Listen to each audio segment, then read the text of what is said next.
Does it ever feel like you're a marketing professional just speaking into the void?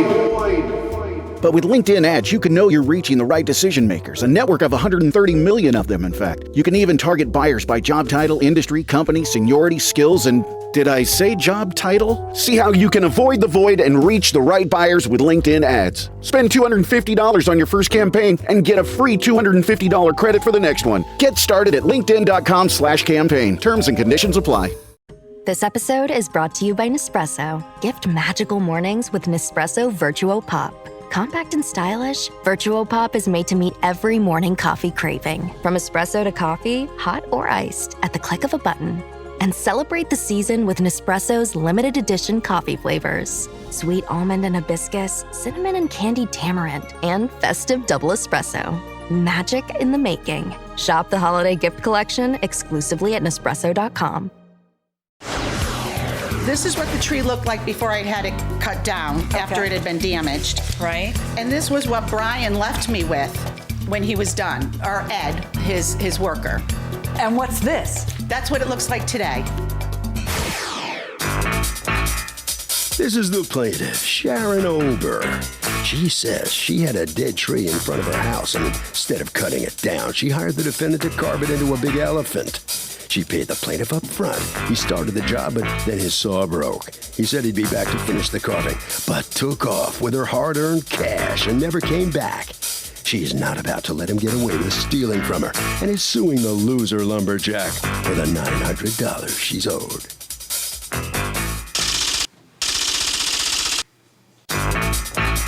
This is the defendant, Brian Carrillo. He says he did exactly as the plaintiff asked. He left a large limb on the stump, which looked like an elephant's trunk, painted the tree, and even gave her eyeballs for the thing. The woman paid him, and then months later she calls him and says she wants her money back. Huh? All he knows is she was happy when he left, and now he's being sued? Crazy. He's accused of being a Dumbo.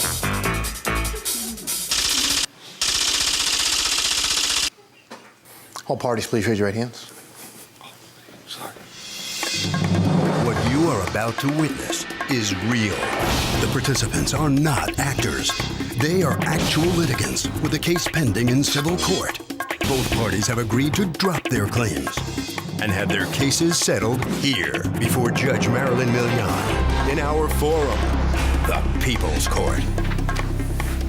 Please be seated. Litigants have been sworn, Your Honor. Thank you, Douglas. Okay, Sharon Ober, you are suing Brian Carrillo and his company Hot Top Paving for $900, $700 of it money that you paid to him to do a job that you don't feel he did correctly, and $200 in legal fees. Tell me what happened. Hi, Your Honor. Hi. Your Honor, in October of 2011, we had a very bad snowstorm in Connecticut, and a very large limb off of a tree in front of my house broke off. After the limb had broken off, I had a person come to clean up the tree, and he told me that the limb that had broken off was a main limb and that the tree was going to die. He asked me if I wanted him to have the tree cut down all the way to the bottom, and I said no, I didn't want to lose the whole tree, and I thought that it had a lot of character to it. I thought maybe I'd have it carved maybe into a totem pole or do something a little creative with the stump that was going to be left. Okay, so the tree is dead or dying. It's dead or dying. And you wanted to carve it into Correct. a work of art. Correct. Okay, that's different. Okay. So, but you say it like it's a thing. Is that a thing? Do people do that? Like, okay. So I sent the pictures out of the tree to several people that did wood carving.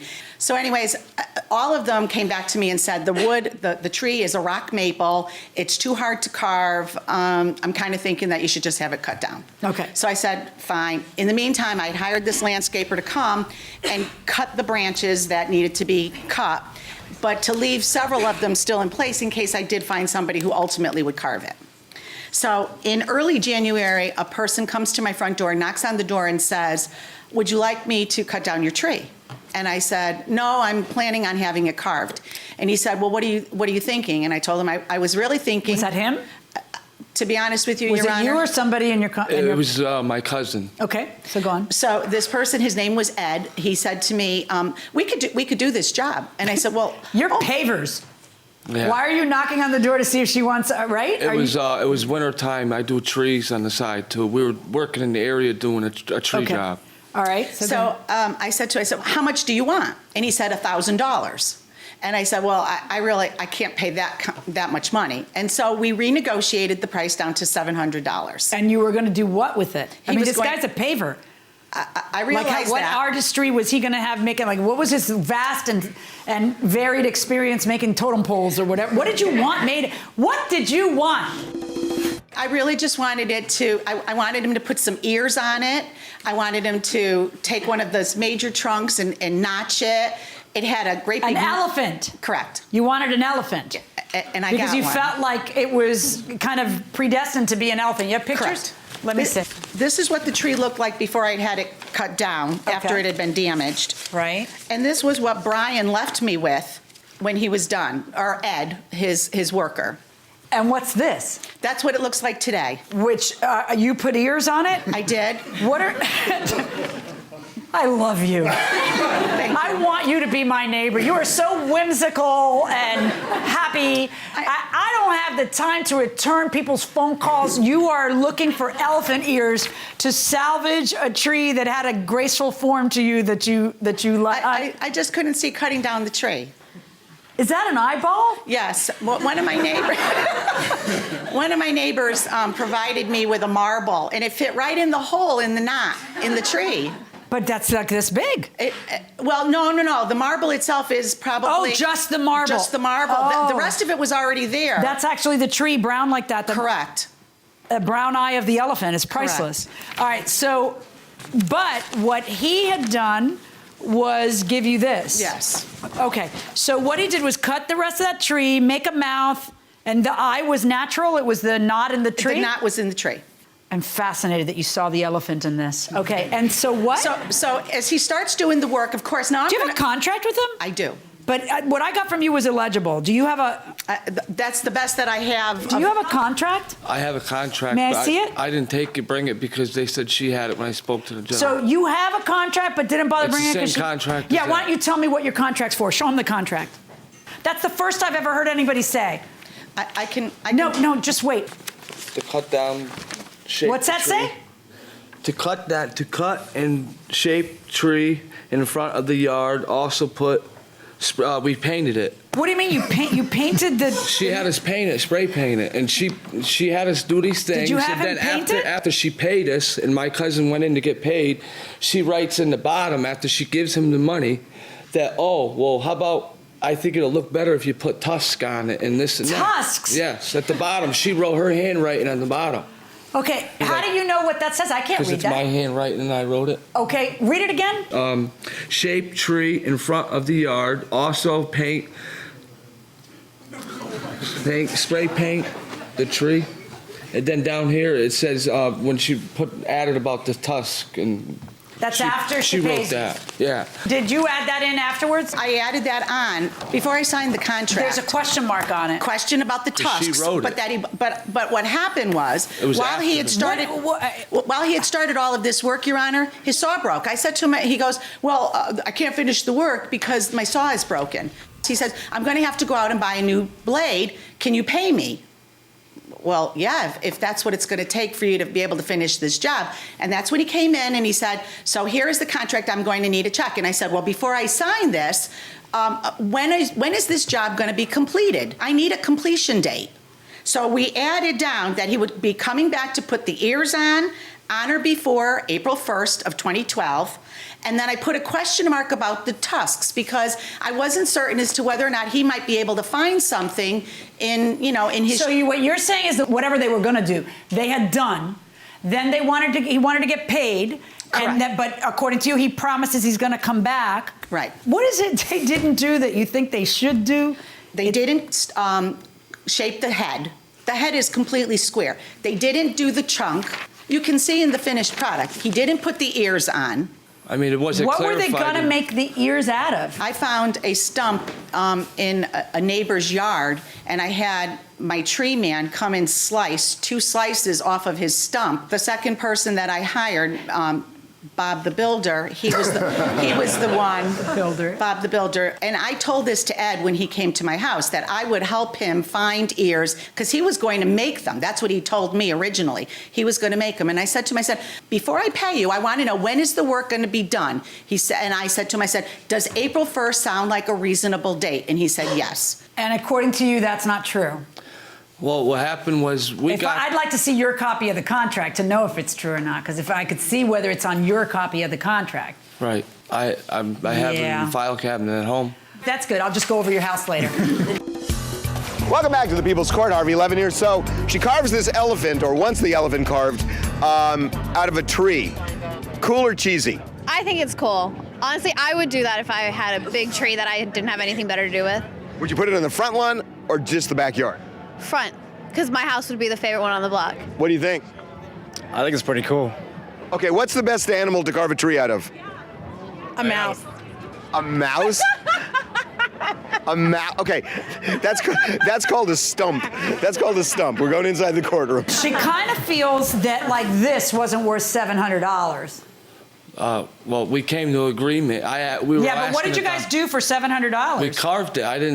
Carved what? He just cut the top, and that's it. He didn't notch this. He didn't carve this into anything. I didn't know you get a warranty on artworort. You know, I didn't know. It's not a warranty on artwork. I mean, look, well, actually, by the way, she says that you actually promised a full warranty on your work. Correct. A money-back guarantee, because because you're so lazy, your paving contract, and that's what you wrote it on. And this contract happens to say something about guarantee, doesn't it? That's correct. Where does it say that? Right at the top, Your Honor. All work guaranteed. Okay. But let's just talk about a reasonable interpretation of the work she wanted you to do. I mean, she was out there guiding us the whole time. Right, and but telling us she what to wanted do. the trunk to look like a trunk, to have that notch, and she wanted this rounded, and she wanted ears. As time went on and she looked at this tree, she come up with another way and a better way to do it, you know?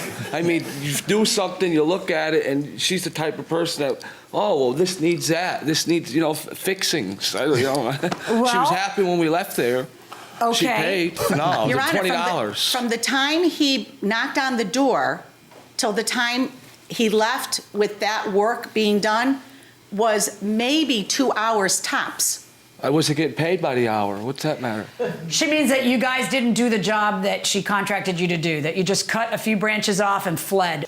Basically, you guys are leaving me to decide if this was worth $700, I guess. So what did you guys do for the $700? You cut, this is what it looked like when you came? Yes. Okay. So this is how they got it. So they cut this limb, cut that limb, and cut a mouth, and that's it. And the ear and the eyes. You didn't. No, the eye was there. The eyes we had to sketch a little bit. You could see the difference. Did you do it or did Ed? Me and Ed did it. I was so there you were all the there time. too? Yes. Okay. So what'd you do to the eye? Etched it. I carved it out so it gets down to the bark, take the bark off and stuff, so it gets down to the wood. What are the $200 in legal fees? I hired an attorney to send him a letter. You paid an attorney $200 to chase $700? Your Honor, Don't you think that's foolish? Who are you? I'm her sister. Okay, did you tell her that was foolish? Yeah, have you ever watched The People's Court? All the time. If you do, then you can go, you have access to the courts. It's the beauty of living in America. Anybody can sue anybody for anything. You don't need a lawyer on a $700 case. You come in, you file your case. I was kind of... I'm not going to order him to repay your legal fees. This art is such a subjective thing, and you hire them to do this art that has fallen short because you feel like they cut a few limbs, said they'd be back, and never came back again. Your first mistake was paying them the entire money. You should never have done that, ever, ever, ever. You got to keep a little carrot over here or you're never going to see them again. Your needs were kind of amorphous. I think I want this, I think I want that. It's a kind of a little bit, but this is where we do a little rough justice, and I'm going to order you guys to return some of the money. $350, verdict for the plaintiff. That's my judgment. All right, let's talk to the defendant, get some comment on the outcome of the case here. You saw how it went down. She did get back half of what she was suing for from you. What's your feeling there?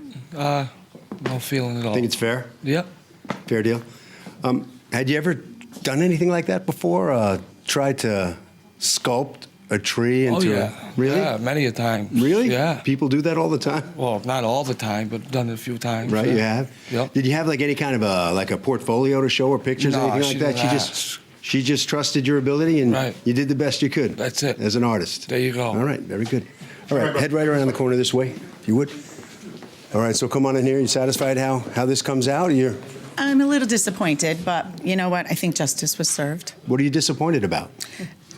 Not getting the full amount back? Correct. I think, when he guarantees his work, I would have expected to get the whole amount back. Well, But beauty is in the eye of the beholder, isn't it? it's a beautiful tree.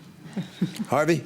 Well, here's the thing. If you hire somebody to do something that's subjective, before you actually have them do the work, get a rendering of what it is they're doing. So at least that way you can look at what you got against what you were promised. And that will do it for this case. Litigants for the next case on the way into the courtroom right now.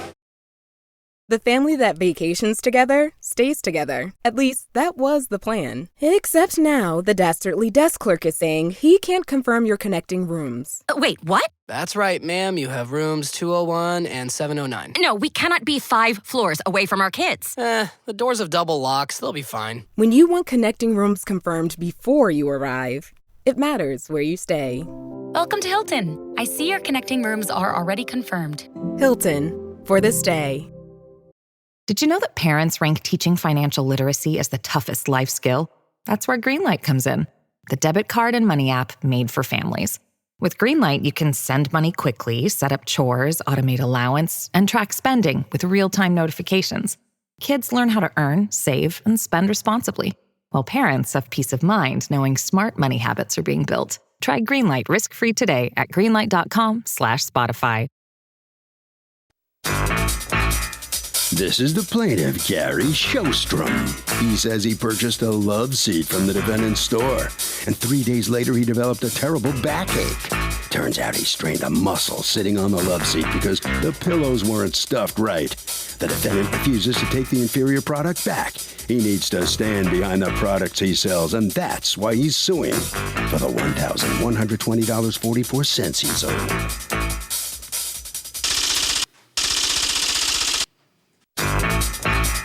This is the defendant, Kevin Pernice. He says the plaintiff complained one side of the couch he purchased was sinking, so he sent out his most experienced technician to fix the problem.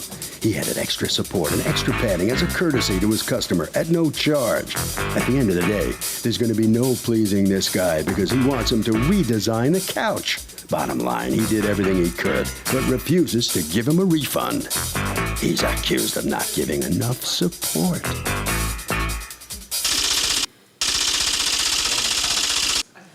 All parties, please raise your right hands.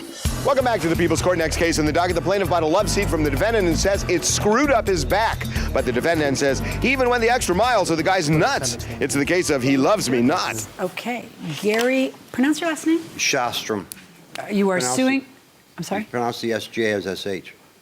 I will. Thank you. That was Mr. Shostrom. You are suing Kevin Pernice. Yes. You've asked us not to mention the name of your store or the manufacturer's name of the item he bought.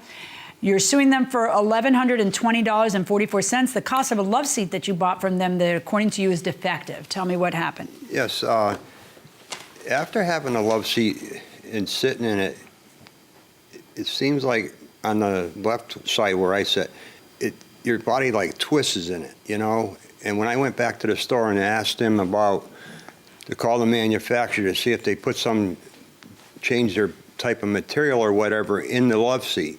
If they had changed it or if they would change it? No, if they did change it where body heat affects it, because we sit in the Loveseat like 10, 12 hours a day, you know? Do you really? Yeah, my wife has Alzheimer's, you know? I'm sorry to hear that. So the thing of it is, it gives her comfort holding my hand all the time, you know? Right. And then after like 2 weeks, I thought I was coming down with a kidney stone infection. So I made an appointment, went to the doctor. They took tests. They said, no, you don't have a kidney stone. You got a pulled muscle in your back. Oh, you mean from the couch? I'm not saying it was from the couch. I don't know what it was from. Okay. But the thing of it is, when the technician came over, he changed the cushion, he restuffed the back.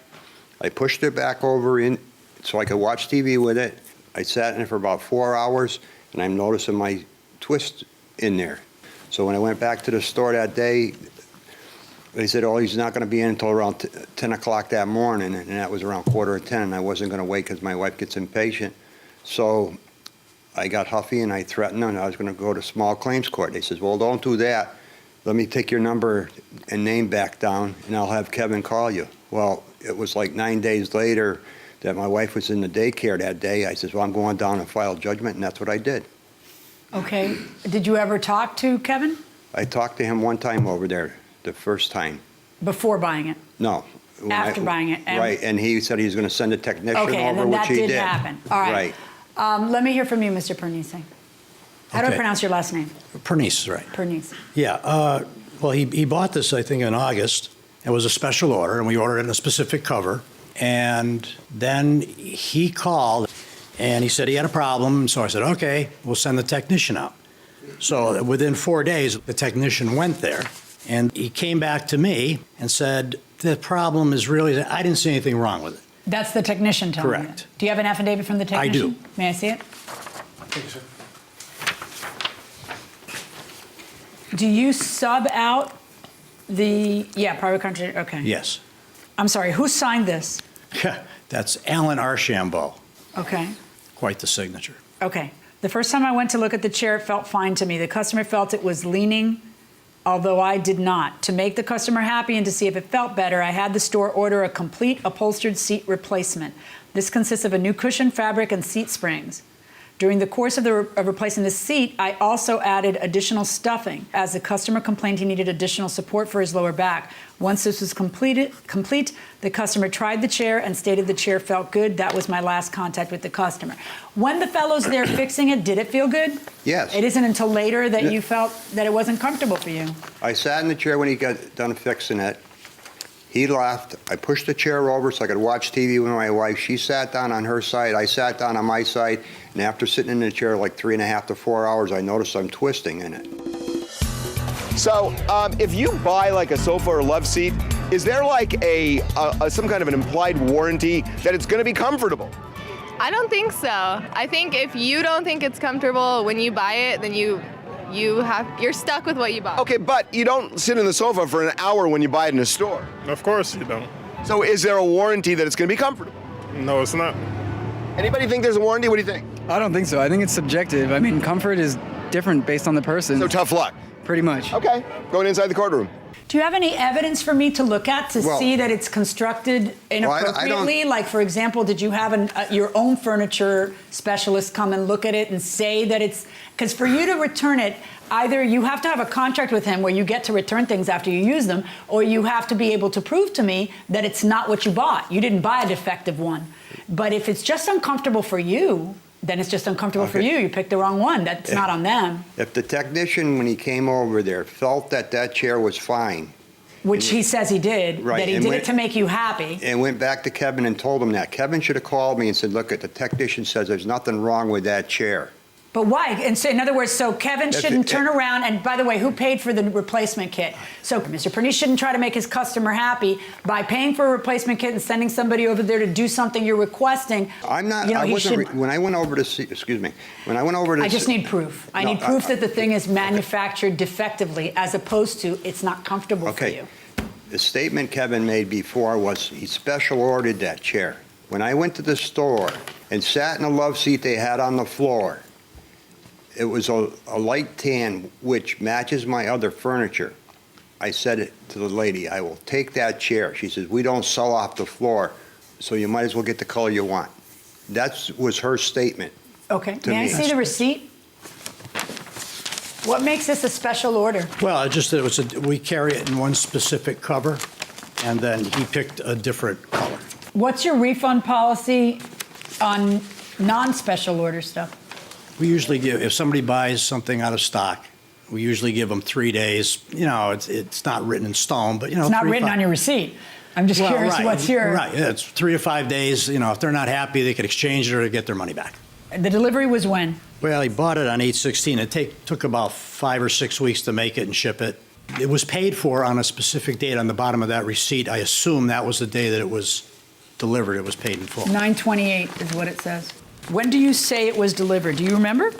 I mean, it makes sense that it would take 5 or 6 weeks. I'll tell you what, how about this? How long after it was delivered do you remember you gave your first complaint about it?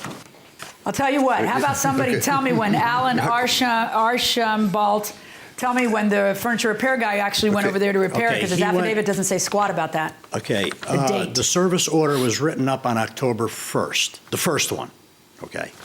And Alan gave So me... October 1st would be a few days, I mean, that would be like 3 Yes. days later that he's complaining about Yes. it.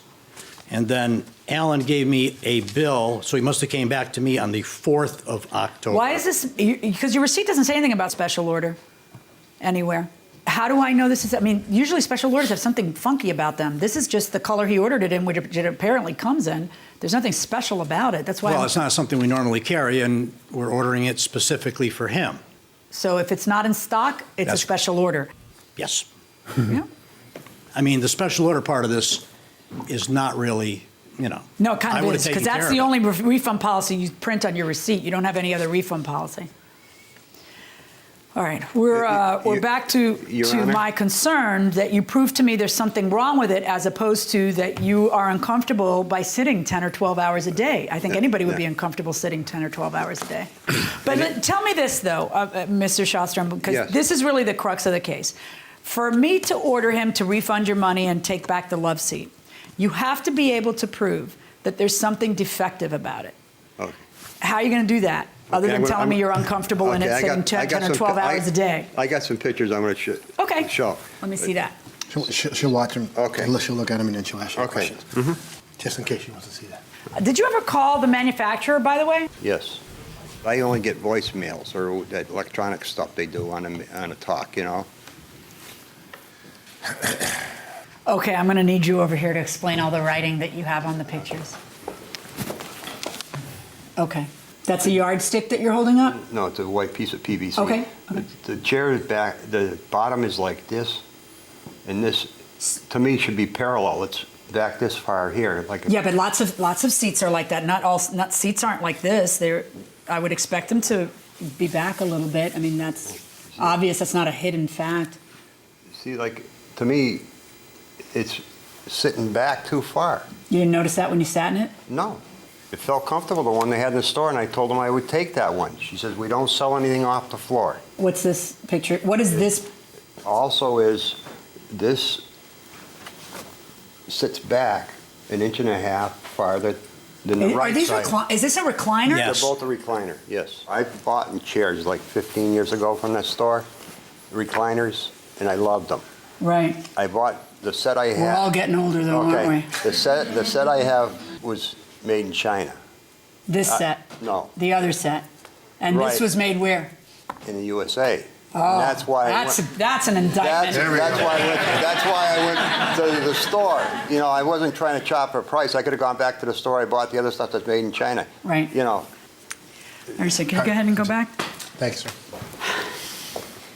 I can't rule in your favor. I just can't based on what you're putting in front of me. What you're basically putting in front of me is the chair's not comfortable for me to sit in 10 or 12 hours a day. I don't even know how to suggest that you shop. I think that you need to shop at a store that's open 10 hours and sit there and have them. Don't mind me. I'm just, you know, get one of your grandkids to loan you an iPad, watch them. I don't even know how to, because most people wouldn't be comfortable sitting anywhere 10 or 12 hours a day. Yeah. But that doesn't matter. If that's what you do, then that's what you should be able to do. But I would have to have evidence that there's a manufacturer's defect in this thing. And I don't have that. The best you have going for you is, well, they came once and stuffed it at my request, where the subcontractor who he hired to do that at his expense says, I just did it to make the guy happy. I was trying to get customer satisfaction, that's all. There was nothing wrong with it, from my opinion. That's what this affidavit says. You may want to pursue with the manufacturer. Sometimes they, as a matter of customer satisfaction, might agree to trade it out for you. But as far as I'm concerned, in this case that's in front of me, I find that you did not prove by a preponderance of the evidence that there's actually something wrong with the couch. So my verdict in this case is for the defendant. Good luck, folks. Your Honor. Well, the plaintiff comes out here. Are you comfortable with this ruling? Not really. Step over here. Oops. No? No. The thing is, I can see it. I couldn't prove the point. But the Chinese one I used to have was comfortable until the cushion wore out, you know? Yeah. And that's the point. I know. You think the Chinese one is made somewhat differently or fits your body better or something? I don't know what it was, but like I say, I went to American because I was union, and I figured I was going to get a better, it would last longer and be comfortable, you know. But everything they make today is for our designer looks. It looks beautiful sitting there, as long as you ain't using it. Well, what are you sitting in now to watch TV for 10, 15 hours I'm sitting in a single Chinese recliner that I bought with a set of Loveseat and a couch. Are you comfortable? Yes. Good. All right. Head right down this way. Okay, here. All right, so come on in here. Is there any way to satisfy this customer?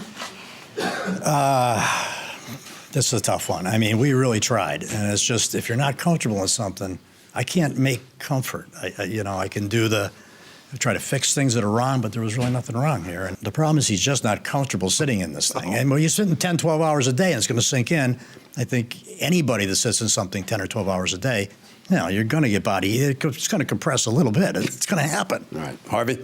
Okay, to be kind of simple, the law is that you don't have a right to comfort, you have a right to good workmanship, and the two don't necessarily intersect. And that will do it for this case. Litigants for the next case on the way into the courtroom right now. REI Co-op presents a perfect outdoor moment with the perfect gift. Picture this. You're ripping with your favorite person. Bluebird skies, blower powder, and frankly, you're skiing like legends. So sick. Another lap? Thanks to REI's curation, from lid to sticks, you nailed the gift. No way. How'd you know? Does it get more perfect than that? Give without guessing. Shop in store or visit rei.com. This is the plaintiff, Colette Richards. She says she gave the defendant's rooming agency a fee to find her a room to rent, and they sent her from one flea bag to another. The rooms they showed her were in terrible condition. She asked for her fee back, and they told her no. They also told her if she didn't like that answer, she could take them to court, so that's just what she's doing. She's suing for the return of her $200 and expects the judge to see her side of things.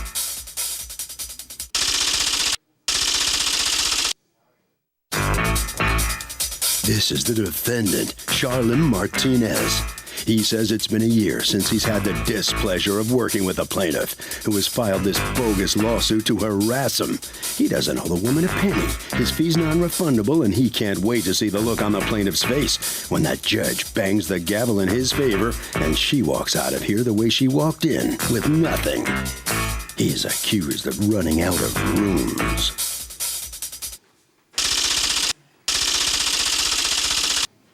All parties, please raise your right hands.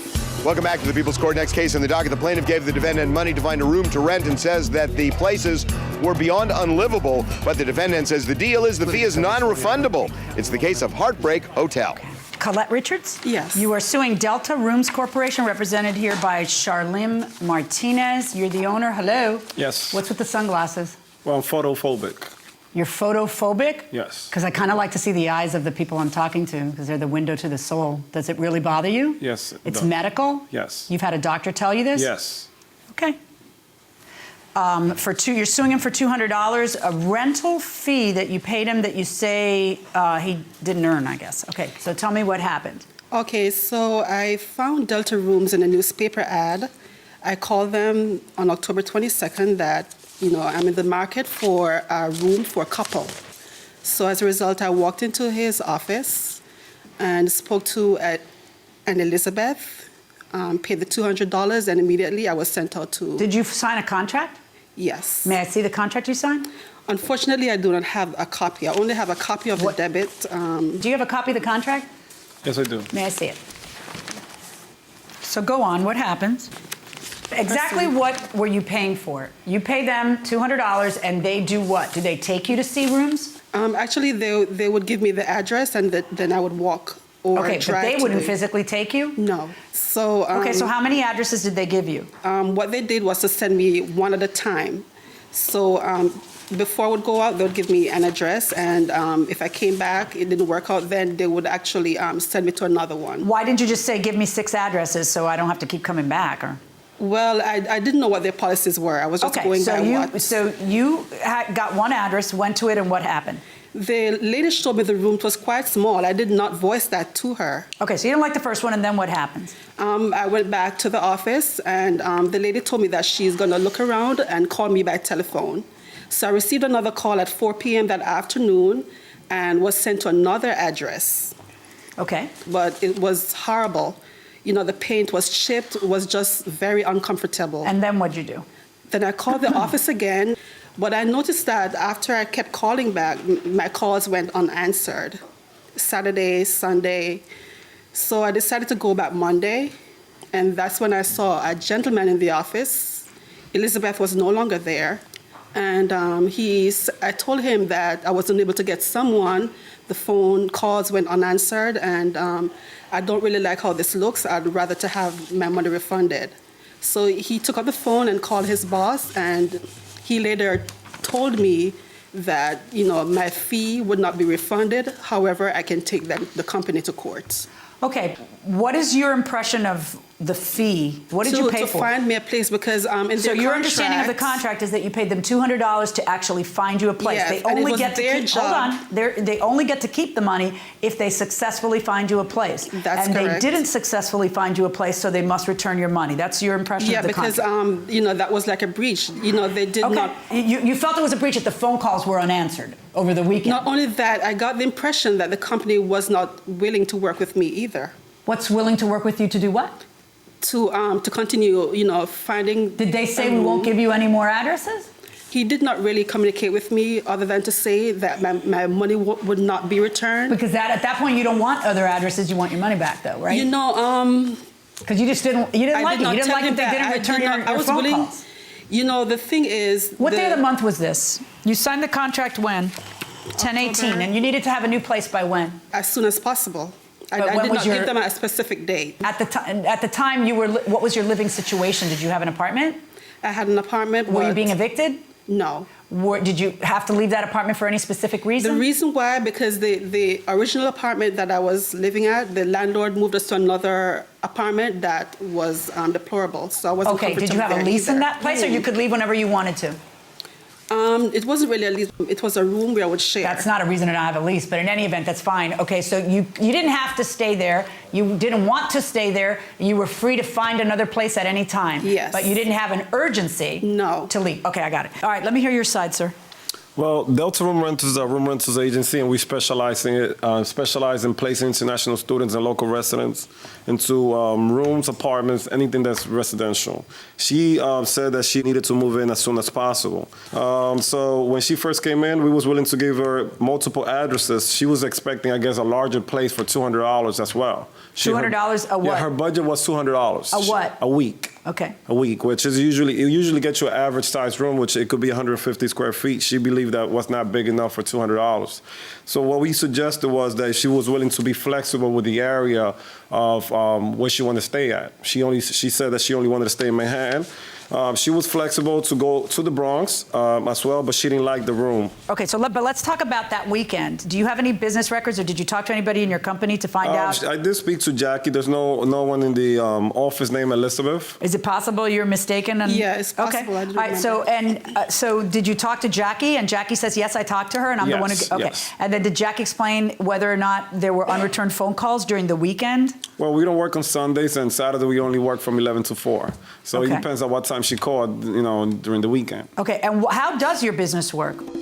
So if, this woman gets, looks at place after place after place and she doesn't like any of them, does she get her money back? Yes, she have a right to get her money back. She didn't sign nothing. Well, but the thing is, the guy said, look, I'll find you a place. That doesn't mean you have to take the place. I'm going to find you a place.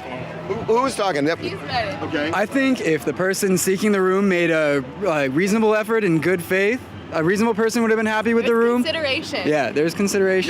You're a law student, aren't you? We are. Yeah, we are. Yeah. You guys agree with him? I think if he's charging for his services, then he shouldn't get his money back. You realize when you're a law student, it's like having a scarlet letter on your head. I hear the clues. We're going inside the courtroom. What you do is just provide the names of places that are renting. Like you collect the names of all the places renting and you hand them to her one by one?